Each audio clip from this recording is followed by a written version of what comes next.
welcome back. It is Brittany Janae CPA, and today I'm going to be talking to you guys about the CPA process, what it's like to be a CPA, and knowing what I know now, would I still have gotten my license 4 years ago? So let's get into it. So short answer to that question is yes. Knowing what I know now, I would still do the same thing and get my CPA license. So a CPA license is not required in the public accounting industry. You can still practice, you can still prepare taxes, and just work in public accounting without getting your CPA. You can even get your EA, which is a enrolled agent license, and that is where you get designated by the IRS that you have some specialized knowledge and education that you can prepare taxes. It's not kind of like a CPA, but it's pretty much just tax related. So you can get your EA, you can get your CPA, or you can just not get either and just work on your experience alone. However, in the public accounting industry, you will only go so far with that. So if your goal is to be in public accounting, you should get your CPA so that you can make as much money as you possibly can. You can specialize your knowledge, and it's just clients look at you, people that you work with look at you differently when you get your CPA license. So something about getting your CPA, it is very expensive. I believe each section just to sit one time is $250 or something around that nature, and there's 4 parts. So imagine if you take the exam and you fail a couple parts, it's the same amount. I don't believe the amount decreases if you fail. And you also have to pay a fee to get your notice to schedule for each exam. It ends up adding up to be, I think, like $1,000, probably a little bit more, just to actually sit for the exam one time. So imagine if you fail, that can add up to thousands of dollars. To even be able to sit, you have to have 150 credit hours. That's for North Carolina and Virginia. It might be more or less for other states, but that 150, that's a lot of money to invest in your education as well. That's the extra 30 credit hours over your regular bachelor's degree, which is 120 credit hours. Granted, you do not have to get your master's for that extra 30, but you still have to get an extra 30. So a master's degree is going to cost a little bit more, but 30 credit hours additional for college credits period is a lot of money. So when you add all that together, it is very expensive to sit for the CPA. And then you also have to consider study materials, which I think, at this point in time with inflation and everything that's going on, I'm assuming that the standard study material is probably a couple $1,000s. I know they have like finance plans, and I think that's a joke that people talk about often, but it definitely can get up there between studying, getting your materials, getting your education, sitting for the exam, and then you actually have to pay more to actually get your license, and then your CPEs each year. Your CPEs each year probably adds up to be thousands of dollars as well, depending on how good of CPEs you're getting. Of course, if you're at a good company, they might cover your study materials. I know that one company that I worked for when I was getting my license, they would have, but it would have been a forgivable loan, and I didn't want to do that because I didn't want to be there for long. So they'll cover your study materials possibly. They'll definitely cover your exam costs if they're a good company. They'll cover your CPE once you actually do get your license. They'll cover your application fee, your licensing fee, your renewal fees. They should cover all that. You have to take 40 CPE hours a year at minimum.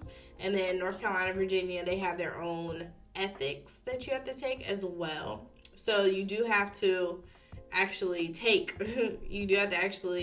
sit down and take CPE once a year, at least 40 hours each year, which can be time consuming. So that's something to consider as well. Something that is huge though that I honestly did not think about when I was getting my CPA and thinking about public accounting. I knew about tax season. I just didn't really think about it too much. I was like, okay, yeah, that's cool. I was young.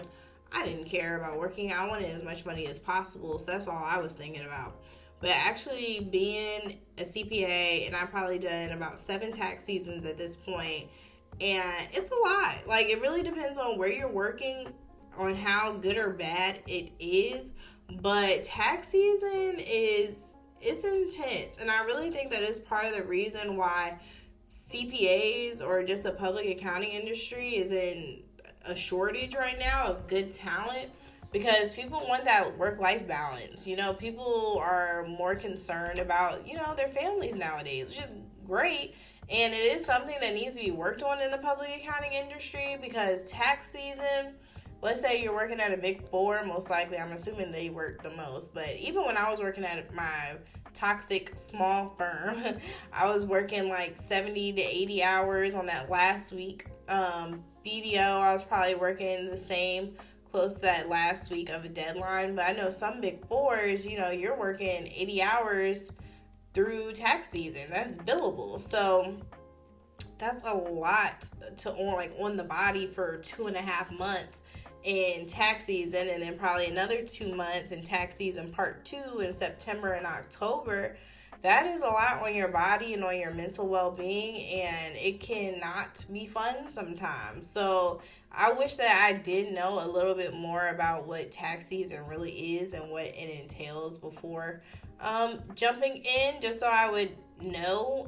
But it's not anything that has deterred me, from being a CPA. I kind of like tax season to a certain extent, especially at my current firm. I think we handle it very well. We only work 50 to 55 hours at max during tax season. And of course, if anything more is necessary, we'll do.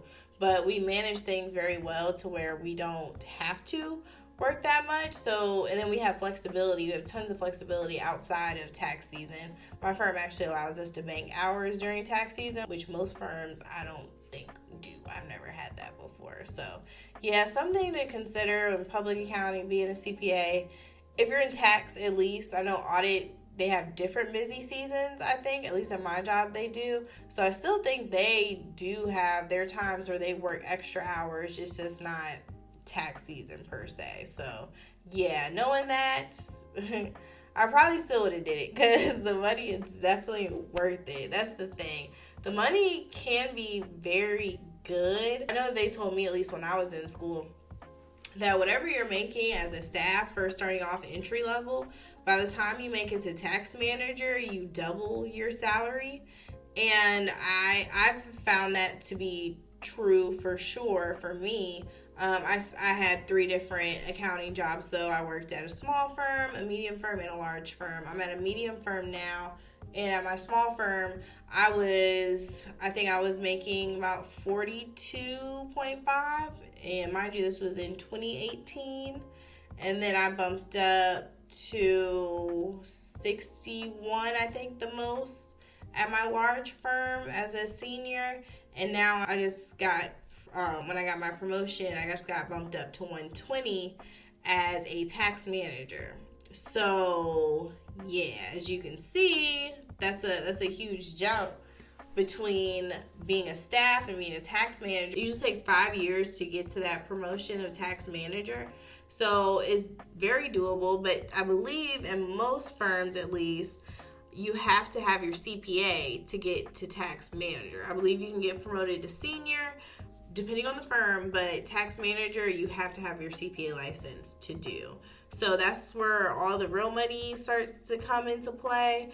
And then, after that, it just gets higher and higher. So it's definitely worth it for the money aspect. Like, I know I was saying that it's expensive to get your license, but I definitely think it's an investment that is worth it, because I've gotten a return on my money multiple times over, just, in bonuses alone. And the fact that I don't have to pay for my CPE or my renewal fees or anything like that, and any memberships that I'm in, so like the AICPA, I was in NABA, National Association for Black Accountants, and my firm will reimburse me for those costs, and they also reimburse you for like lunches with clients and anything like that. So it's definitely worth it from a money standpoint, I believe. I know all firms, I think my firm pays very well. I don't know if all firms pay as well. I would assume the Big Four do, but I don't know. I haven't talked to anybody I don't think I have any friends per se that work at the Big Four. I know what we were making at BDO, which is close to Big Four, but it's not. It might be more competitive, more in line with the Big Four, but I was making more money in my medium firm than I was when I was working at BDO. So that just goes to show it doesn't really depend on the size of the firm, just depends on the partners and how much they set the tone as at your job. And something else that I really love about being a CPA is I just love the constant evolution. I love the constant learning, the constant challenging. I love that I actually use my brain at work. It really makes me feel empowered and really smart and intelligent. I love that aspect of my job. I really value that I don't just go to work and just do mindless tasks all day. I yearn for the days that I can just do mindless stuff, because I feel like my brain is being challenged all the time, and I love that. I love working that muscle. It's fun to me. I find it fun to do taxes, which might be weird, but I find my job fun. I find my job enjoyable, and I find my job valuable and rewarding as well. I really enjoy helping people also. I love helping small business owners fight the IRS. That's probably, I hate dealing with the IRS, but I love fighting the IRS for my clients because they're so annoying. The IRS is so annoying. They irritate my soul. And I really just feel like they take advantage of people, and people just don't know how to interact with the IRS. And I love helping them and getting them out of those bad situations. It's very rewarding for me, and I do love it. And honestly, I don't think that there's any real bad side to getting your CPA. Even now, more so than anything, I know that they were saying that AI was going to annihilate, I guess, the public accounting industry and CPAs, because AI can do everything, I guess, and our jobs were going to become obsolete. But they've been saying that for years, and at the end of the day, you're going to need a CPA who actually has a brain to decipher what AI does. We're still using AI. You just have to stay up on, not the trends, but you have to stay up on what's going on with technology so you can use it to your advantage and become more efficient, and just, have more resources. So I think that aspect, the data entry of public accounting, will become obsolete, but I think that's good. There's nothing wrong with that. It challenges people to step up their game when it comes to accounting. It challenges you to actually use your brain and not just enter numbers on a tax return, which I think is good. I think that's what our clients pay us for. And that's what we should be devoting most of our time to anyway, is how to save clients money, how to develop different tax strategies, tax planning, and of course prepare their return. But all that, it happens throughout the year. Once you get to actually putting stuff on paper, it should be a nothing. So yeah, I wouldn't worry too much about AI taking over the accounting industry. I think that we have great job security. When COVID happened, we were essential workers. I was fortunate enough to not have to worry about anything when COVID came. I was still able to pay all my bills. I was fortunate enough to be able to work from home. So I think that that's never going to change with accounting. And if you are a CPA, you are very highly regarded and you are very valuable to the economy. So I think that getting your CPA is for sure worth it. After going through all that, I'm absolutely, it's so worth it. We need more CPAs. We need more Black CPAs in particular. I just did an interview with a fellow Black woman YouTuber, and she told me that the Black CPA percentage from the total is 0.005. I don't know, something crazy. It's not even 1%, and that is insane. I don't know if we're not doing well enough to educate the youth on being a CPA and accounting be a viable option for a career path and making great money. It can be a great business. You can be an entrepreneur with your CPA. There's so much that you can do. So yeah, all that to say, knowing what I know now, would I get my CPA still? Absolutely. Should you get your CPA if you are considering it? Absolutely. It is an investment in yourself, and you can do it. You can do it. Go check out my other video about my CPA journey, what that was like, just to get an idea if you're considering it. And yeah, come back. Let me know what you guys think. If you're considering getting your CPA, let me know. If you already have your CPA, put in the comments what you think. If you knew what you know now as a CPA, would you get your license again for somebody who is considering getting their CPA or in the journey to get their CPA? I appreciate you guys for tuning in. Stay tuned. I am releasing a coaching program for CPAs where I help CPA candidates get their license. I will coach you through your way to get your CPA license. That will also include tutoring, mindset, growth and development around getting your CPA license, and just coaching and motivation and guidance on what it's like after getting your CPA, and just getting advice from somebody who already did the process. I did pass all 4 parts the first time, so I think I know a little some. I've been a CPA for a couple of years, and I've seen many CPAs, and I've learned a lot in my time, and I can't wait to help those that need help in their journey. So stay tuned. That is coming very, very, very, very, very soon. So yeah, I appreciate y'all, and until next time, bye.